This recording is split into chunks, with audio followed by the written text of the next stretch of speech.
Yo, what's up, everybody? How we doing? Happy Friday. We have reached the end of another week, and I'm very much looking forward to wrapping up the week with you guys here on another broadcast.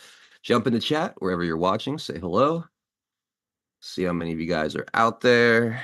And yeah, we got a good one. We'll have M3 Methods to Madness joining Pinata and I today.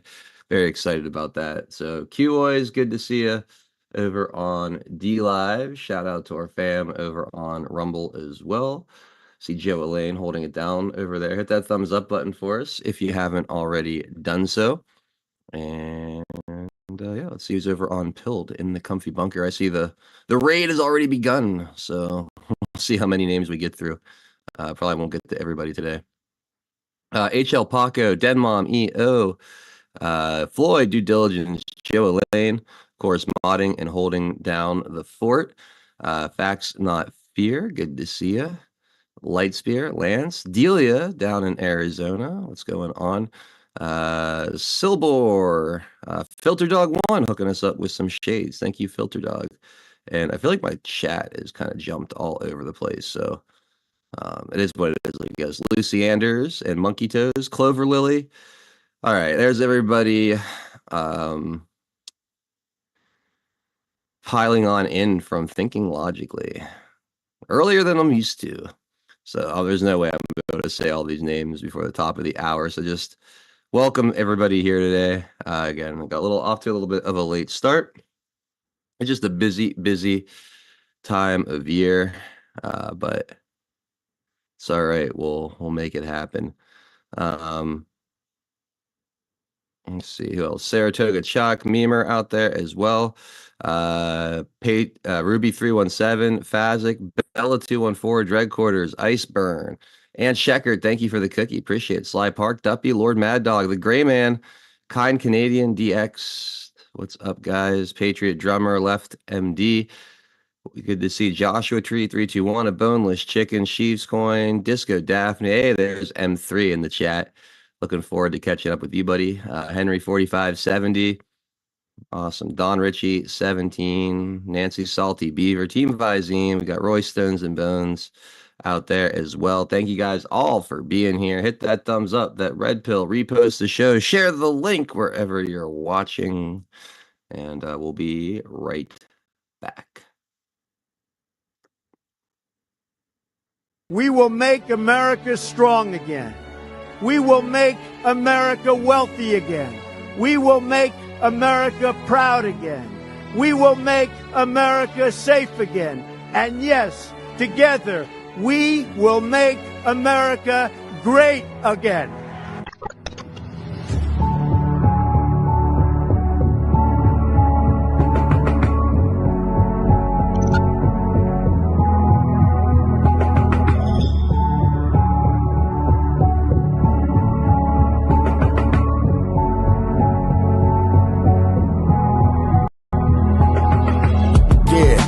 Y'all for tuning in, Patriots United, doing what we gotta do to win. We addicted to MSM and now we're moving in. And once we take over, we won't ever move again. Where we go on, we go all. I say it with pride. No, we won't run, we won't fall. We're right by your side. The demons have taken hold, but none of us will abide. Stand strong and stand bold, that's how we'll survive.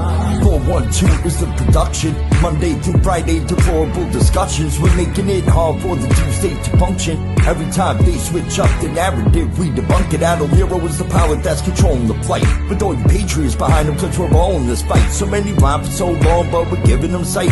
Trapped in the world of darkness, but we're bringing them light. You may even find yourself in a different life. A lot of us have, and honestly, that's perfectly fine. Because exactly where you are at this moment in life is where you're supposed to be at this moment in time. It's all by design, the patriots are holding the line. They must have lost theirs, thinking they're controlling our minds. So many trapped in mental prisons don't know they can find. They're just slaves in the system to the roles they're assigned. That's sad, the good news is that we're waking them up. They have monopolies on minds, but we're breaking them up. Everything you thought was news, they were making it up. When we ascend, all the tyrants won't be making the cut. Let them all burn in the hellscape they create. We the people already mapped out our escape. We hold each other by the hand as we all elevate and go to a different place. They can never get chased. When I look into the future, I can see that it's bright. When this history is written, they will see that we're right. We formed our own community and the circle is tight, but I expand the circle with every word that I write. The pen is sharper than the sword when you wield it with might. Why do you think they try to kick us off all the sites? These people hate America, punish us out of spite. We are the beacons of hope in the darkness of night. So let's go, strap in, yeah, get ready for the ride. Watch the water, we're witnessing the turning of the tide. Feel the passion and the fire that you got burning inside. Take the narrative they're feeding you and turn it to the side. We're alerted to the lies, we're preaching with the truth. We know the plan they devised, they're invading the youth. Now we're only incentivized to start raising our boots. These demons all weaponized. Now we're raising our troops. Now we're raising the roof and sounding the alarm. Remember that it's always darkest before the dawn. Life is a game of chess. They want to use you as a pawn. You're only useful until you're not useful. Then you're gone. But not us. We're on the right team where we belong. Everybody is invited, so come follow along. We refuse to say things are right, knowing they're wrong. Adol Nero, take the mic and take flight to the song. And now, straight from the Steel City, it's your host, 412 Adol Nero.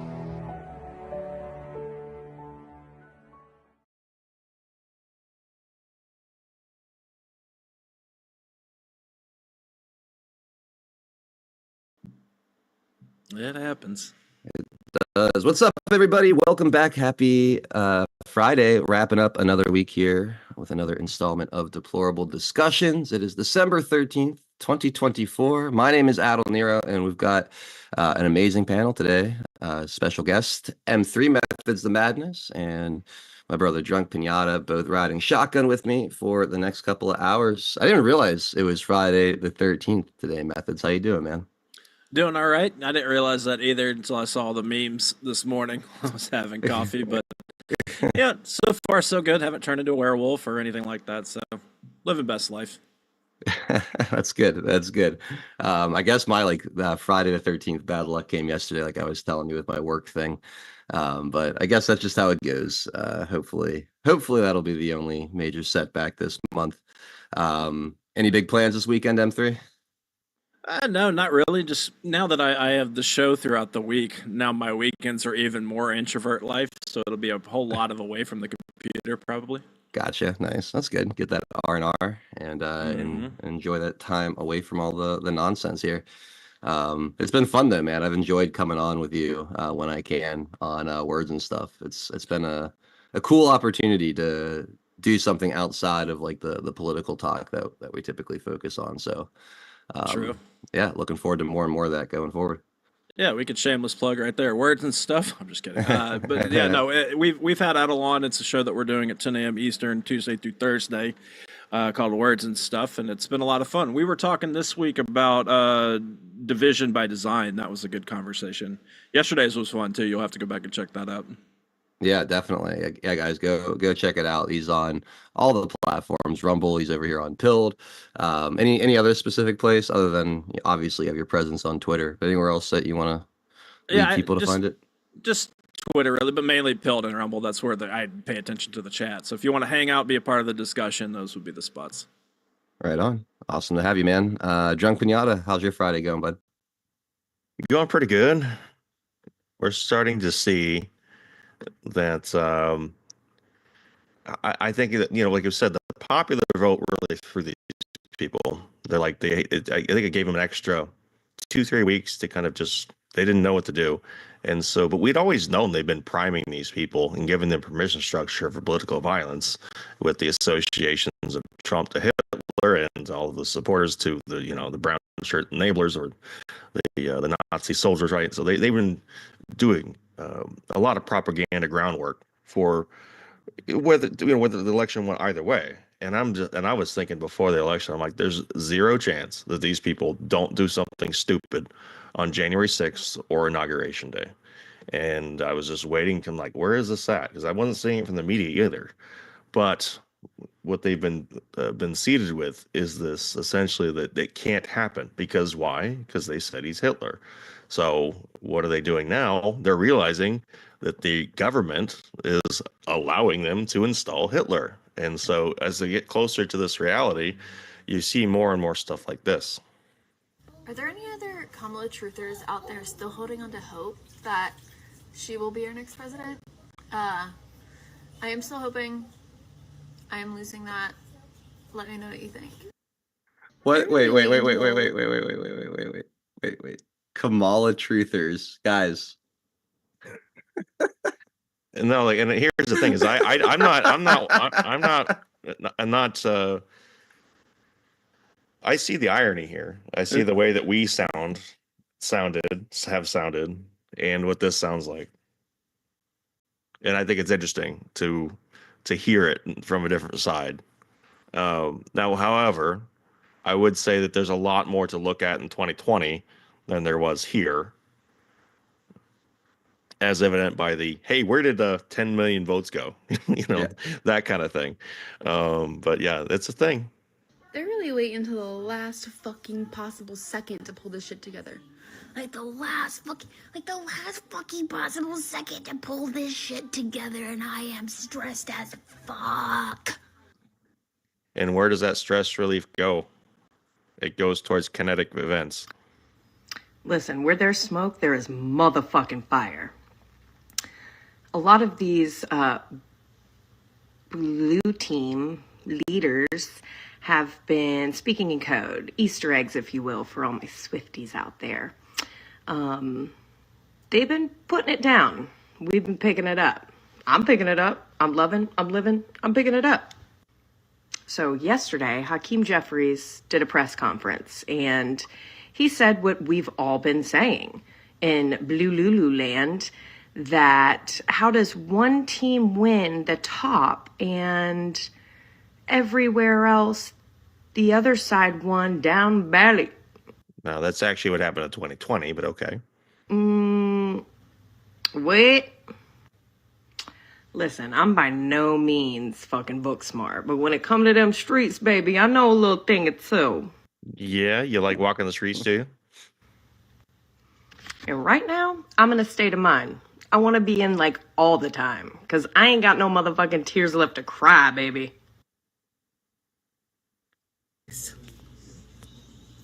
Are you listening? Hey guys, are you listening? Get closer. Closer? Yeah, I like this close. He will not make it in. He will not. Nope. He will not make it in. I was going to take off today, but I just had to remind you guys. The Trumpanzees, the maggots. He not gonna make it. Nope. So I don't know what y'all maggots got planned, but I'm almost, yeah. I better not say too much because y'all working very hard on this app against me. Y'all working very hard. Get close again. Get real close. Oh my God. See, my teeth don't have any holes in it like y'all's, or any gaps. He's not gonna make it. Mm-hmm. And so where does this built up and pent up frustration go? It goes kinetic at some point. Right. Yeah. She sounds like one of them conspiracy theorists I keep hearing about. Well, I don't know what's more cursed though, listening to that pinata or you having Twitter in light mode. That's I don't know how you do it, man. You must be a glutton for punishment. Kamala truthers. I still can't get over that term. Like the Kamala truthers out there. Like I've heard of truthers. I've heard of, I guess, 9/11 truthers, but I've never heard of somebody associate the word truther with a politician before, as if that was like a class of person out there. That to me, it took me a minute to let that fully rattle around in my skull. Then for you, I'm curious, like your reaction to seeing that, because Pinata said, we probably sounded like this to them in 2020.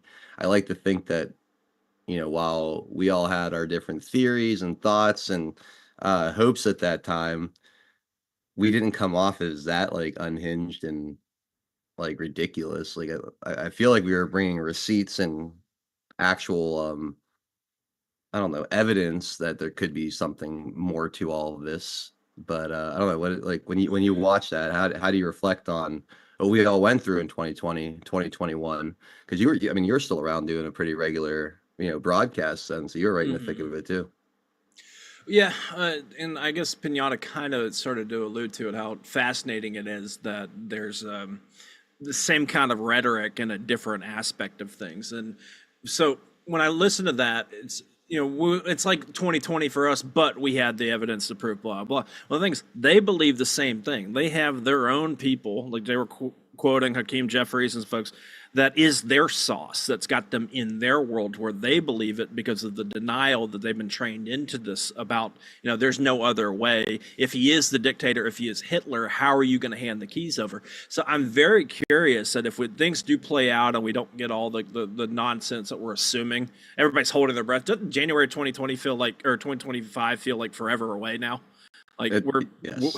like this whole year was quick as can be, and Yeah. then now each day feels like a year. But yeah, I'm very curious to see how they're going to handle then the inauguration, because that's what decimated our community, was seeing them put Biden in and like nothing was happening. And like, okay, now the 4 years settling in. That's where I'm worried about, is how they're going to react to those things. But we have to remind ourselves, they believe their information just as much as we believe ours. So how do you wake these people up when you give them stuff that's already being told it's misinformation? And they've already told the world that you being the messenger means you're full of shit all the time. So it's very fascinating on what happens to those wild animals that are out there now that believes all those lies. And if Trump comes through and he's just like, gives them more of their paychecks, he says, hey, can we have a better life? If these things do occur, how is that going to not break their minds? That's going to be an interesting watch. I agree, and it's one of the things I really I've enjoyed to this point, and will continue to kind of enjoy watching that play out. Because look, with us, we had our theories as far as, will Biden actually get in? Will he not? What's it mean?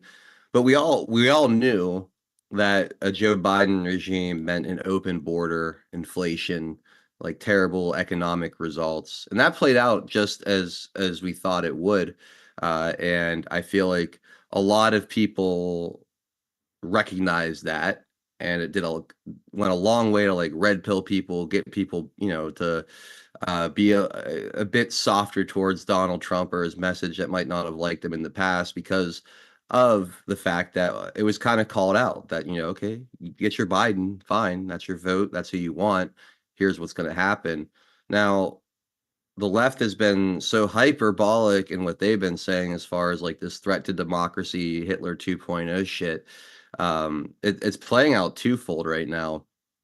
M3, one, a lot of the people that were making those comments and assertions seem to be perfectly fine with Donald Trump getting in. Like Joe Biden, I've never seen a bigger smile on his face. And after Kamala lost and he was giving that speech outside the White House or wherever it was, or when Donald Trump came in to visit the White House and they're sitting there together, he's got this giant smile on his face.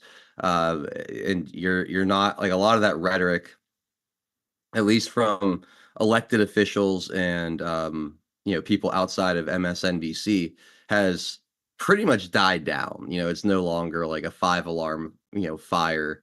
Hitler's taking over the White House, so you're already seeing a softening of it. And then when he does get in there and doesn't turn into a dictator, or start putting people in camps or whatever other bullshit that they have been espousing over the past couple of years, um, it's also going to really smash up against people's cognitive dissonance as well. So they went so hard on this idea that he was the next genocidal fascist leader, and that was such a big part of their messaging. I feel like it has to have a boomerang effect, doesn't it? Like when that does not play out the way that they hoped it would, or when they realized that was just campaign rhetoric, putting a little extra out there just to try to like emotionally manipulate people. Do you have faith that these, like a lot of the people, even like the ones we see in this video here, will take some inventory of what they've been told and compare it to reality? Well, as much as how extreme we see some of these things happen. I think the ones that go viral are the ones that are the most extreme, that we really do wonder, can they find their way back to some sense of acceptance of the world around them? Uh, I don't want them to be the example for all of them, because there's got to be all that gray area of folks that are they just hated Trump. Even like the people that held their nose and voted for Trump because it wasn't Kamala. Like I have a belief that this is a time where people, whether they have to hit rock bottom face first from a drop, or they find themselves there in general, that's where they can really have change, is where you have to make up your mind for other stuff. Now, do they go down other avenues to where they then pick a new gender of the week to feel like a new person or anything of that? I don't know. But there is going to have to be some kind of squaring the circle that they've been sold the whole time. I think that God can work with anybody, like we've been saying. Some people are more lost than others, and even like if we're discrediting God being able to show up to them, like, hey, this is how wrong it's been, having like that trickling down of different little mini red pills happen in their wake to really see, like, oh, maybe I do need to look at this differently. Maybe I have been lied to. And then you have to get past the pride and ego. If you filmed yourself saying this shit and you put it on the internet, you have to work through that. I do believe that there is a path for people to be able to be like, yeah, I need to eat crow for a little bit and figure out my life. But it is going to be a difficult road, and they're going to keep. The problem is that their leadership across the board just lives with making excuses. And so it's trained them to live in okay, just change your reality then. Oh, it means this now. It means that now. And there's no accountability for it. And that's where I'm very curious on how far do they spin around in circles before they realize that they need to stop in place and look at themselves. Yeah, I agree, man. You're absolutely right. Like the way that they interact with, like you said, like how'd you put the leadership on their side? Right. It is constant like moving of goalposts and um deflecting into different things whenever something doesn't work out or play out the way that they say it's going to. Well, Um, we talk about it quite often. These people can be told two sentences in a row and they can be completely contradictory, but because it allows them to go along with the narrative and be part of that narrative matrix, as I call it, it is ascribed to them. And these people are essentially brainwashed to the point where that's the way the programming works. If that's what they're supposed to believe in order to conform and fit in there and not have to think for themselves, and that's what it is. It gives them the easy out. I can ascribe and blame, and I can put everything right on this thing or this person or this event or whatever, and that's it. I can stop thinking, and that's what it is. It's because at some point I really think, do these people feel physical pain preventing them from actually thinking? Doesn't that's it. go ahead. No, go please. You go. No, well, I think what this has really trained them to have, like, to like what Pinata was saying, it's training people to live in that world to where the accountability is just not something of a box that they want to check. They can feel grounded and normal because, like, oh, well, I just shifted the goalpost to where it now feels better to me. It feels right to me, and therefore it's okay. And you see now years of that, all the way from Russia collusion to the phone call to Putin this, Putin that, which they're still mentioning. I was listening to Pinata's show this week, and he was showing people still blaming Putin for this election, and it's just amazing. We have all these different things that create this environment where you don't have to be accountable. You just have to change the goalpost. And it's about your team winning. You don't care how they get there. It kind of feels like, Adel, that we're at the end of a sports ball game, and team's down by 30.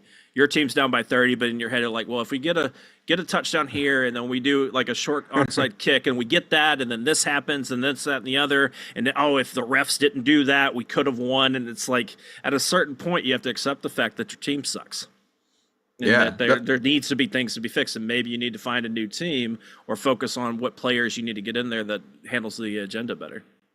do, do you get the feel like these people, I feel like, have been trained also to like find fulfillment in their like negativity, find fulfillment in more so in complaining about the other side than finding any kind of fulfillment in their own side's victories or success or anything positive. Like, because even during like the last administration, most of most of this stuff that they would talk about was like about what they didn't like about our side of things still, rather than really pushing what they were doing or finding any fulfillment in talking about whatever victories they would have or perceived victories they would have.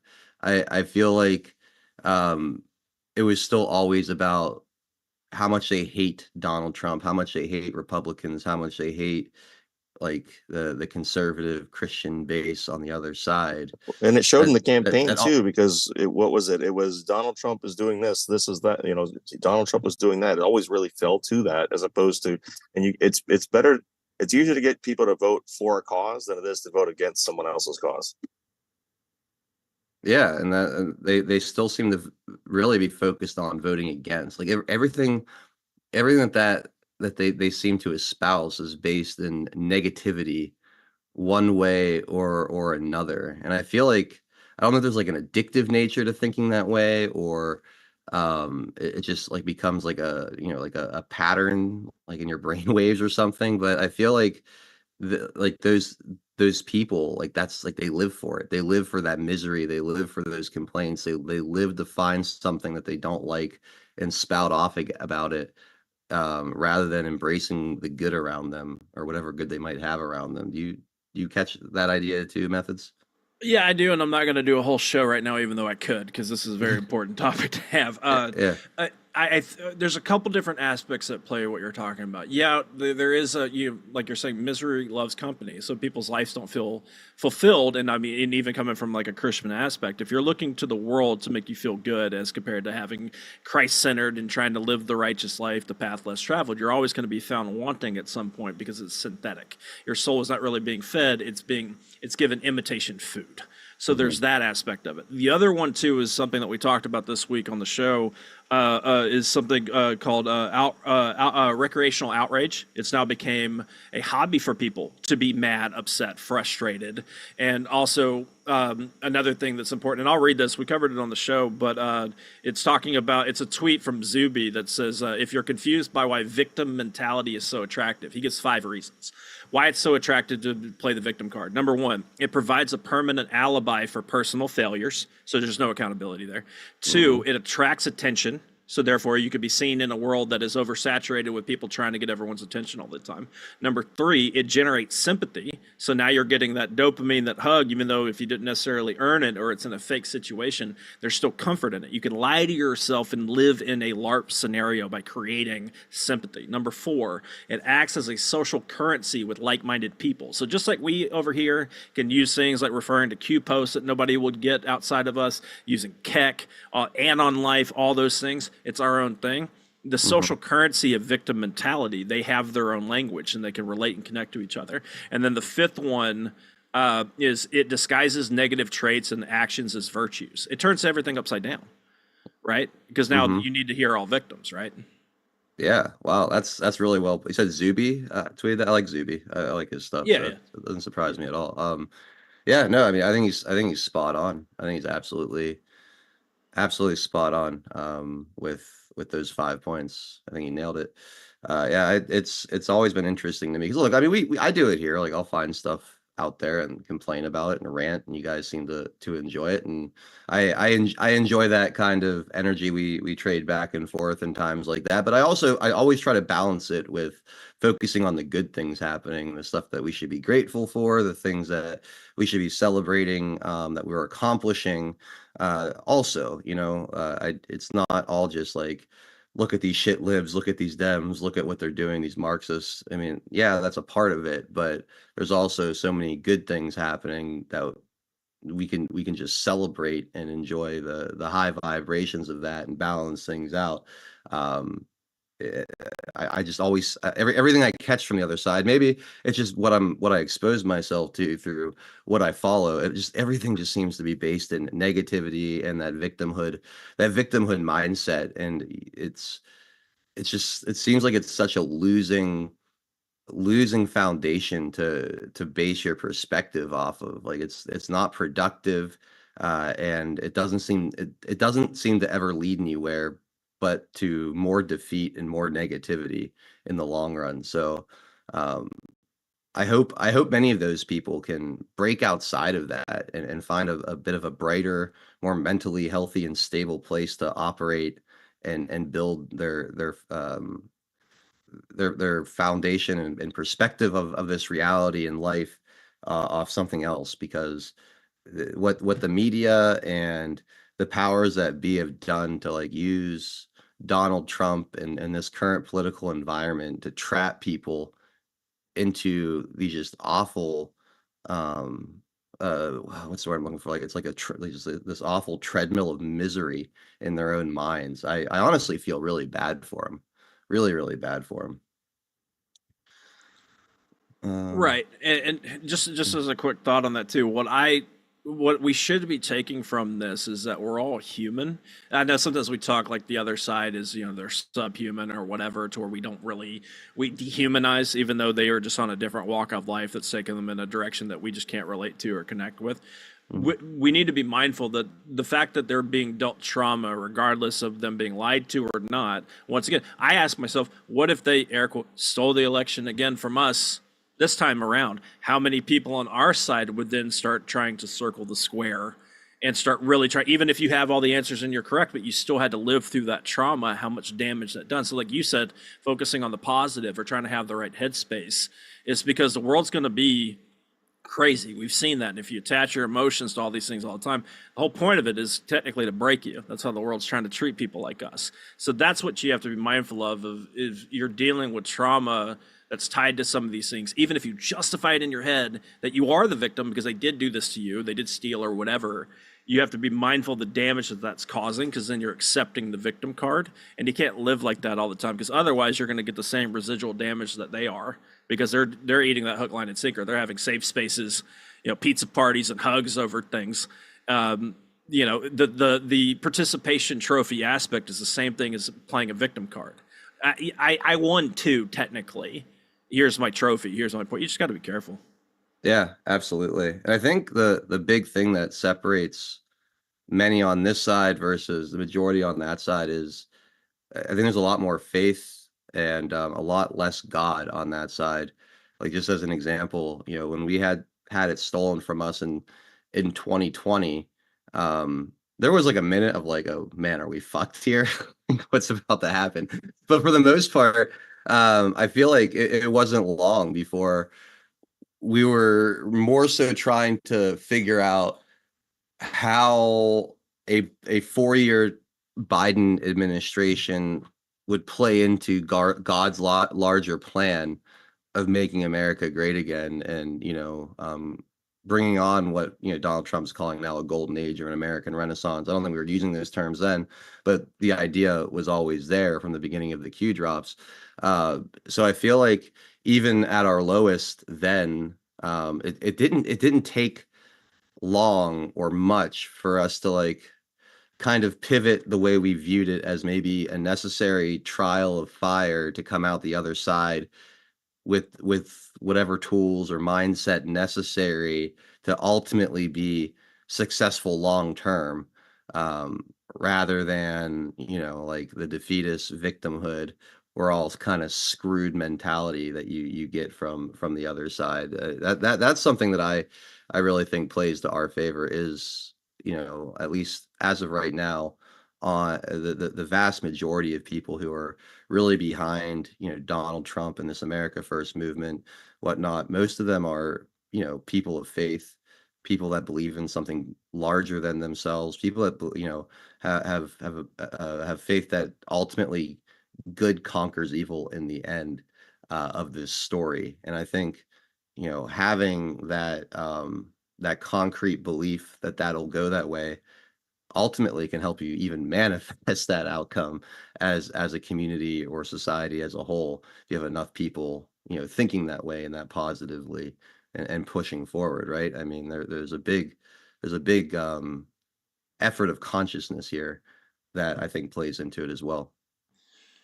Yeah, it does, and that's why you have to be even more mindful. You can't autopilot this. You have to pay attention to what you're consuming, what you're putting in your headspace, who you're depending on for this information, making sure they don't speak doom in your life and speak all these things in there. Because how can God win in the end if you're being told if this happens and it's all going to end? It's like, oh well, God's up there just waiting to see if that happens or not before He comes in at the last minute and wins. Like, you just got to be mindful of what you're taking in all the time, because we do have a culture of and just not just in this movement or whatever, but just in general of doom scrolling and outrage culture and clickbait stuff, creating that environment where you have headlines that are drawing you in because it's emotion, it's how you stand out, that's how you market. We get all that. You got to get people to feel, when a lot of times we get into our zombified beta mode state if we're scrolling at times. Sometimes we get lost in it, right? Mhm. That's, to us, I think that we need to use this time when we do feel like we're at a peak and not become complacent. You know, they said that reason why we lost 2020 is that all of us digital soldiers, air quotes, were keeping people at home behind the keyboard instead of going to go do stuff, which is crazy excuse to blame, you know, everybody out there, with a lot of people that just can't.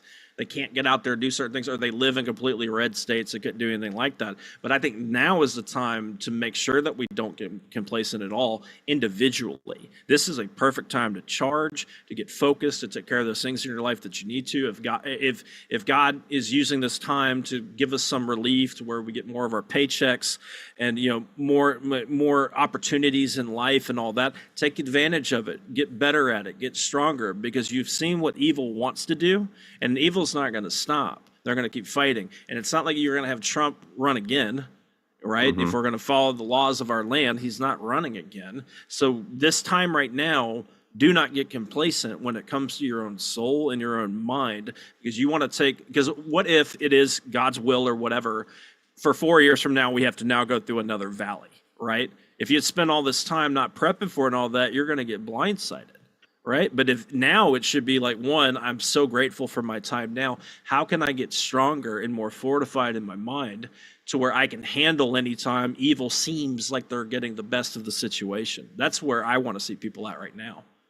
No, I love that. I think that's incredibly healthy mindset to be in, is like take stock and, you know, live in that grateful, being grateful, that gratitude, live in it, you know, really enjoy the moment, be part of the moment, be in the moment, um, but also don't take anything for granted, and, you know, be ready for another valley, mentally, physically, from whatever kind of preparation standpoint you feel necessary. I think that's exactly what people should be doing. And I don't know why, but you brought up when you or it just really hit me, like you brought up in 2020 how, you know, people were upset with the Q stuff because they thought it kept people behind the keyboard and on the couch or whatever, which again was completely ridiculous. And even to this day, like I see it's still very trendy out there to make fun of Q and people who follow or might still believe that the stuff that Q had put out there is extremely relevant and important. Still, I'm one of them. You know, always have been, and will continue to be a proud Q-tard until I see, um, you know, evidence to think otherwise. But it cracks me up, man, because it's like a lot of these people that go out there and just mock people over this, haven't done, you know, a fraction of a percentage of what Q has done to wake people up, get people politically activated, get them into the fight a little bit, whether it's memers or content creators, broadcasters, whatever it is. It had such a huge effect. I think, you know, Steve Bannon, a word he always like uses, like force multiplier. I don't think there's ever been a force multiplier like that Q information dissemination program. I mean, M3, you and I would never have met. Same with you, Trunk Pinata. I would have never have met either of you guys. You guys in the live chat would have absolutely no idea who I am, if not for Q. And, you know, so many others in this movement and community would, maybe not even be on, Twitter or making memes or doing stuff like this. Well, my If metric's if always not been for that. was it a net positive or a net negative, and I would say it was a net positive by far. By far, I mean, by miles, honestly, like, it's not even close. In fact, I would say it might be one of the I still think it might be the main driving force behind, the independent media push behind this entire movement, I think stemmed from Q. I think the reason that we have such an incredible like engine behind this thing, especially from an online independent media standpoint, is because of Q. It was a culture changing psyop, and I'm fine calling it a psyop. It was, but not all psyops are negative, but it was massively important at the time, and I think the effects of it are continuing to echo out and will continue to echo out for a long time into the future. So yeah, Rise of Tires out there says no rise if not for Q. I mean, how many of you guys out there would have would not be, you know, involved in all this when whatever level you are, um, if not for, that anonymous poster on 4 and 8chan. I don't know, Matt, did you have any thoughts on that? No, I agree with y'all. And to echo what Spirit 554 said out there, said no pilled if not for Q. Yeah, there's no foxhole, there's no pilled. I have that if memory serves me right, Matt, if you're out there, if you want to correct me, that's fine. My understanding is that pilled was made because they were inspired by the movement. So there's no pilled. There's no foxhole, there's none of this journey. There's a lot, but that's micro. That's our orbit. We're talking about our immediate thing. Mhm. As far as the people that throw something under the bus, they're throwing it under the bus with their limited information of being involved in it and understanding, watching each of us grow as people, spiritually, emotionally, mentally, how we dig, how we research, seeing people level up and how they live life, finding their voices, finding new orbits, new connections, the marriages that have happened, the children that have occurred, all those ripple effects. We see it because it was our blinders were completely narrowed in on this lifestyle and understanding it, our orbit. So for anybody who's going to talk anything about it that's going to be negative, we know it's coming from a place that's not in the know of the situation. And on top of that, you have to be mindful, once again, with that emotional outrage clickbait culture, it's very easy to then go make a bold statement about something that's going to get people talking. Some people just want to see y'all get upset, so they say things online and do that. I remember some people, and I'm not going to name to give them any energy, but whenever they would go viral a whole bunch, they would say, all right, I'm having too many of these Q followers. Let's go ahead. And then they would just dog Q just to make you go away. They were using you. They were using those situations. To me, when it comes to people running their mouth about something, they're going to do that about anything that they don't know. And it's a lot easier to be just, it's the same thing as dismissing somebody, like talking shit about somebody. So to dismiss them, to make them the villain, even though you push them away, you have to find a reason to justify to yourself why you are not involved in it. Maybe they didn't understand it and it hurt their feelings and hurt their pride, so they didn't get into it. Or maybe they were dating somebody who was into it and then they broke up, so now they hate it. Or they listened to a different influencer that is running their mouth about it and they're just parroting what they hear in their orbit. What I've learned about that is that people, one, they need to mind their own business. Two, if they're not going to, why? If they're not going to respect my boundaries, why am I going to care about how they see things are in my orbit when they aren't in here? They don't know. I think, like you said, it's a complete net positive. Of course, there's been other things that happen because evil's been trying to fight on that platform to get it to change and go different directions. Infiltrators, egos being built, a whole bunch of stuff like that to where it does fall apart or can. But the overall net positive, I agree with you. It changed the whole course of everything because we helped to drag everything into the light to where evil's now having to be evil in front of everyone and just act like it's not anymore or try to act like it's cool. That doesn't happen if we don't drag them out into the light. Yeah, and one last point on it too is it really, I think, the whole idea of getting good information from like this anonymous source on an obscure website like that, and then really leaning into the research and the information being put out on that website, and the way it kind of proved itself over and over again, um, I think it really allowed people to embrace this idea that you could step outside of what would typically be considered official sources and get to things that are concrete and true. And I think it really kind of took like that appeal to authority side of things away and really opened people up in the way they go about researching and digging and what they're willing to look at.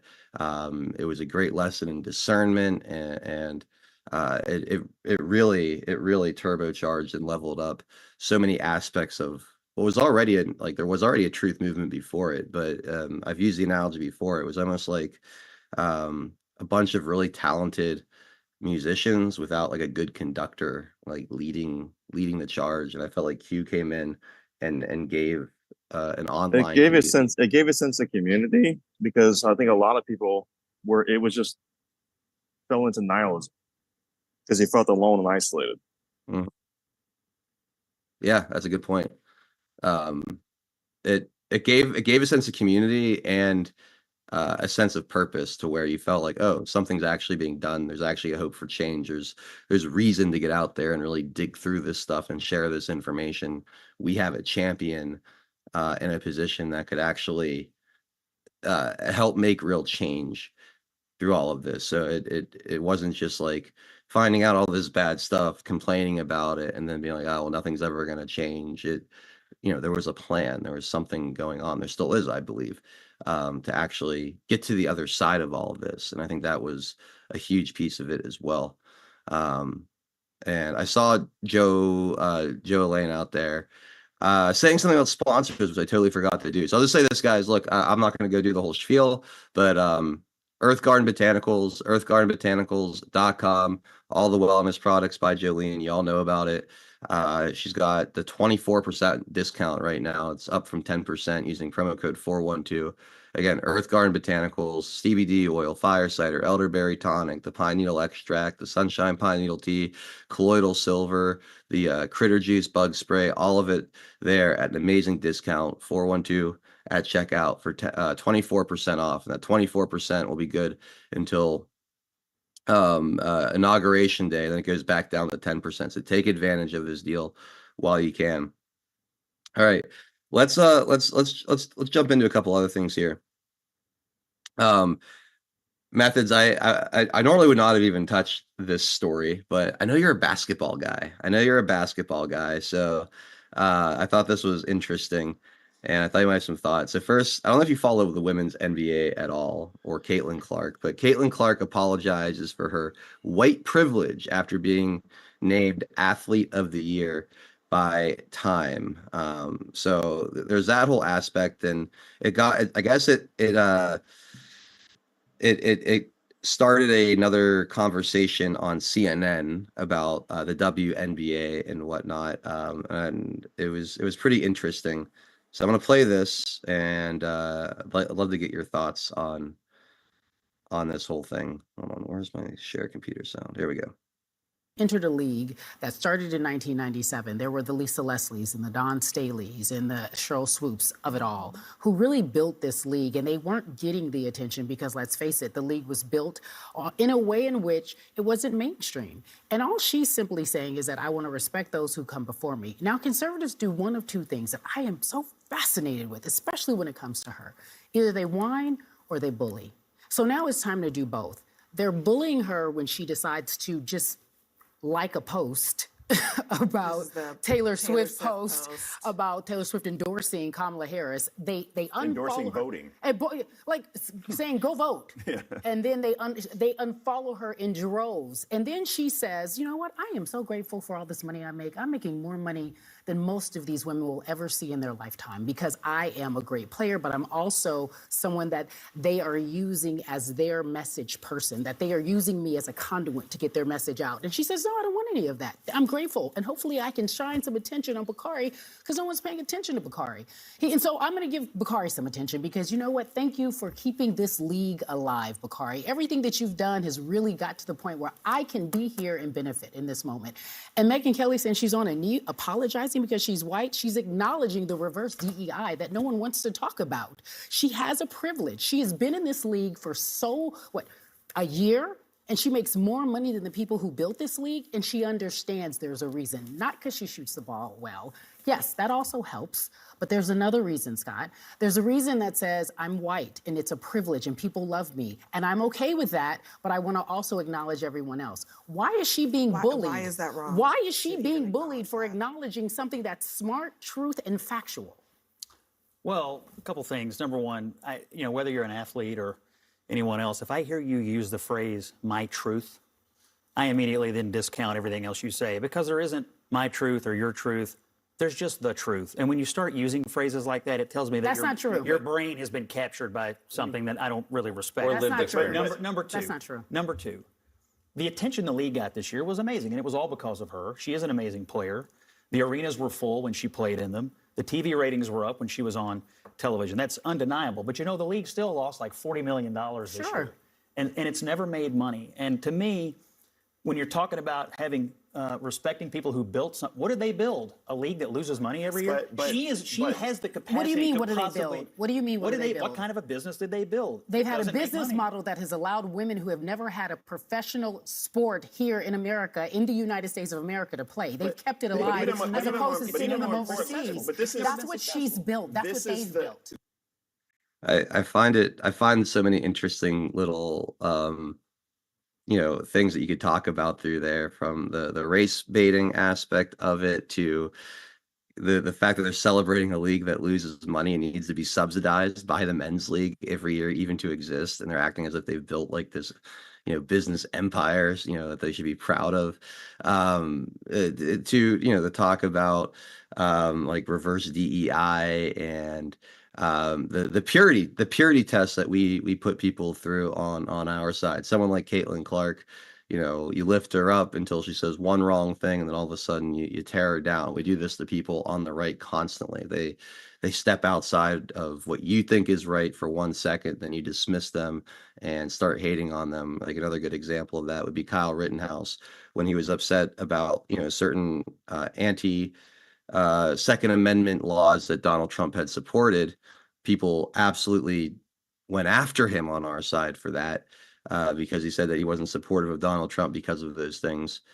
And in my opinion, it should have been like, well, we should be actually agreeing with Kyle because those, Second Amendment violations, we shouldn't accept those from anybody, even someone like Donald Trump. Anyway, a lot of different ways you can go there, methods, but curious your thoughts on any which one of those directions you want to take us, man.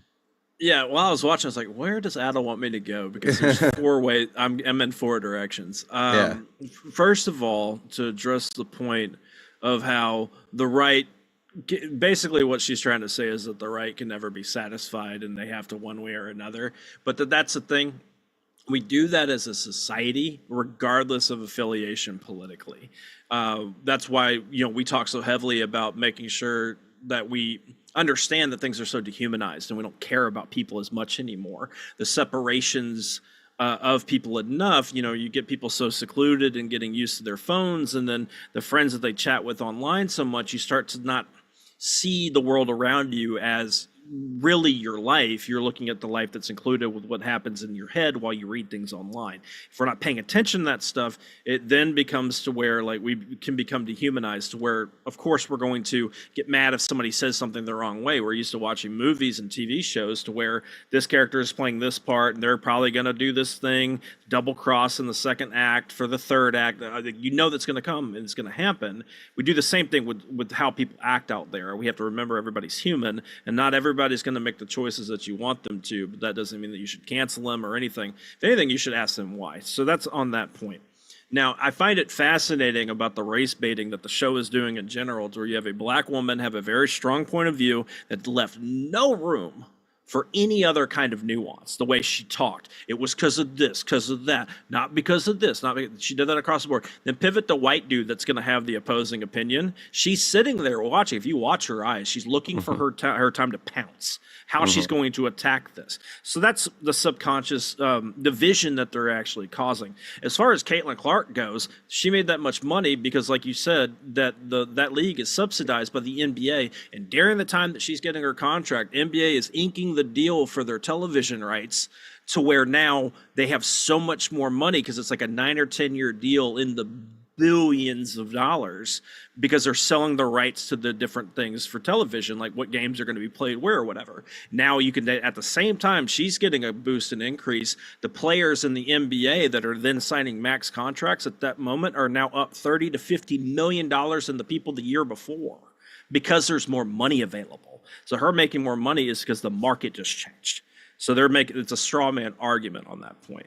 On top of that, but still, the sport still sucks. They can't make money. It's not happening. And none of the people on the left or whatever, feminists, go and support them. Go watch them. Bill Burr, have you seen his stand-up about it? Like, yeah, it's so clutch. But yeah, as far as the points there is that they're trying. This is an example of how we get so divided as a people because we have people like this that get away with having this televised in like airports and all different locations to where you're just hearing people argue and be divided all the time. Have you ever heard a news show that if they had opposing points of view, agree by the end of it? Ever. No. Right. It's not because it's not the point. Yeah. The point is sowing division. You're absolutely right. You're absolutely right.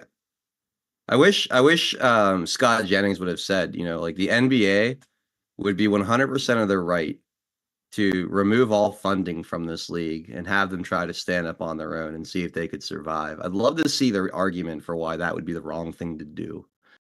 Like, because the way she's talking is like the women, these pioneers that came before Caitlin Clark created this league that she enjoys. And it's like, they participated in it for sure. And they might have been the best the best part of a bad product, when it was starting up. But it's been around now for what, 27 years.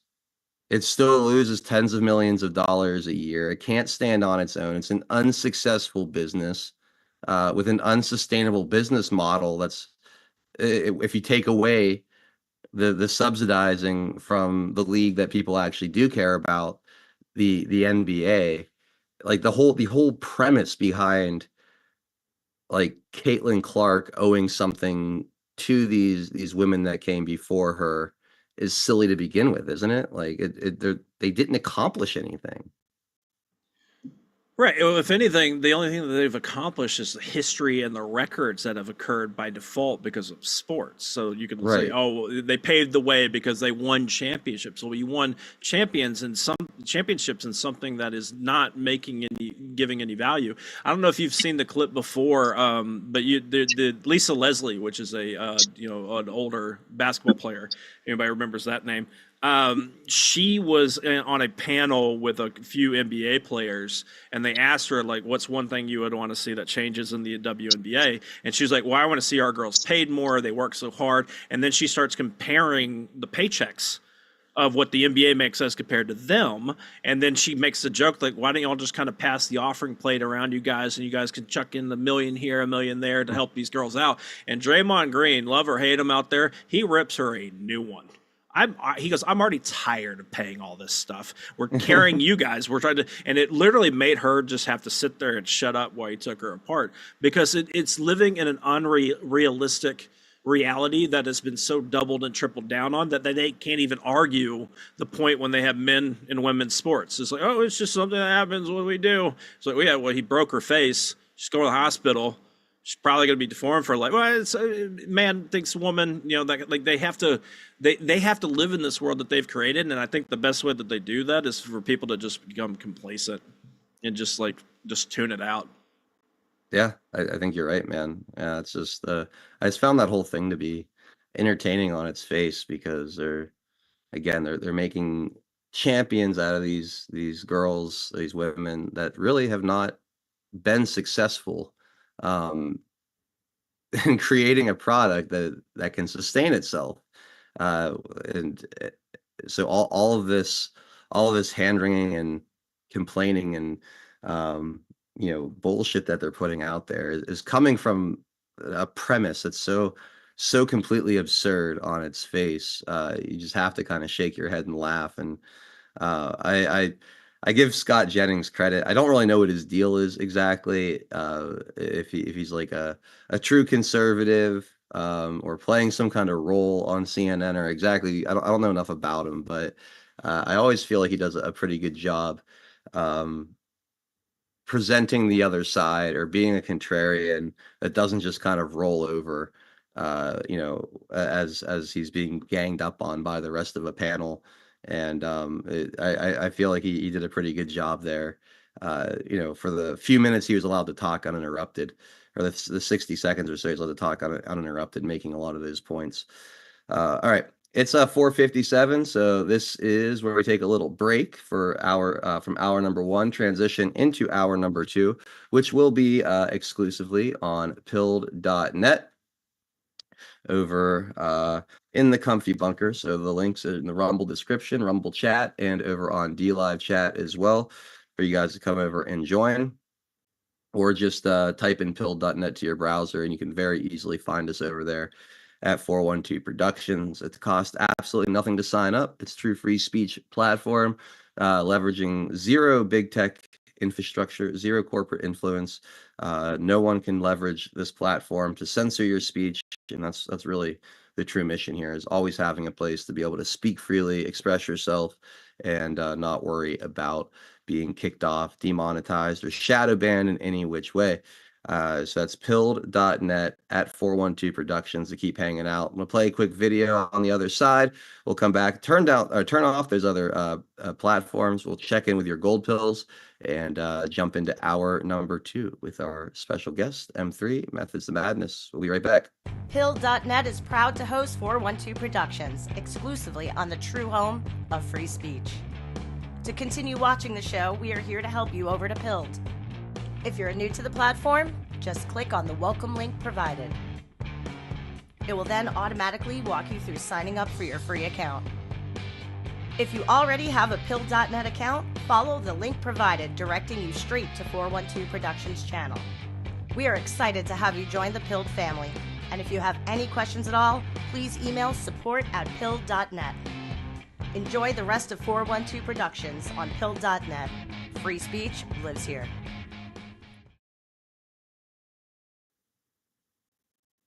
All right. As always, a big thank you to those of you who have taken the time to jump on over from our other platforms to stick with us in hour number two over on pilled.net. Again, those links are in the description on Rumble, the live chat, and the D Live chat as well, or pilled.net at 412 Production. Just put it right into your browser.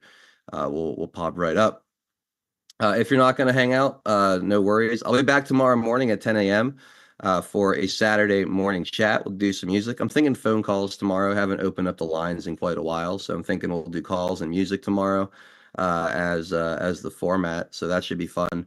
Monday, I know Maxanon of Rise Attire is going to try to join us. Not guaranteed, but we talked, and she might be joining us on Monday. Tuesday, Season Pixels will hopefully be able to join us if he gets the show prep done early enough. On Wednesday, Craig Mason of Reasonable TV is scheduled to join us on Wednesday afternoon. Thursday, should be taking it back with Zach and Frank. That'll be awesome. And then we'll wrap up the week right here on Friday with M3 again, hopefully. It should be a full fun week here as we head into the Christmas holiday. Now, as far as the week after goes, I fully plan on doing a show on the 23rd. I will be out of town until at least the 27th. So I might be back in time to do a Friday afternoon show on the 27th, but that will just depend on when I get back from Buffalo and what the family's doing and everything. So we'll keep you up to date the closer we get. But that's my plans. for what's coming up here in the near future. So anyway, I'm going to shut down these other platforms now. So again, one last chance to find us at pill.net, over at 412 Productions over there. Otherwise, guys, I hope you have an awesome Friday night and a wonderful weekend. And hopefully I'll catch you guys either tomorrow at 10 a.m. for the chat, or back at 4 p.m. here on Monday. We kick off next week. Have a great night.